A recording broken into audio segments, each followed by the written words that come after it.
से है जहां पर जम्मू राजौरी पुंछ नेशनल हाईवे पर सड़क हादसा हुआ है। ठंडी कसी इलाके में मिनी बस दुर्घटनाग्रस्त हो गई है। हादसे में स्कूल के छात्रों समेत 13 लोग घायल हुए हैं। घायलों को जीएमसी राजौरी में कराया गया है भर्ती। हादसे की जांच में पुलिस जुटी हुई है।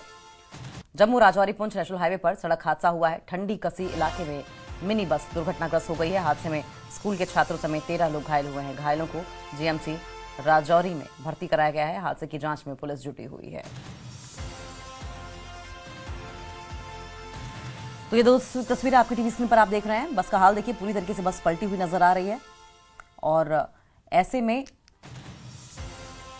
ये ठंडी कसी इलाका है, मिनी बस है। हादसे में स्कूल के 13 छात्रों के घायल होने की जानकारी मिल रही है, जिन्हें बाद में जीएमसी राजौरी, जो दूसरी तस्वीर आप देख रहे हैं, वहां भर्ती कराया गया।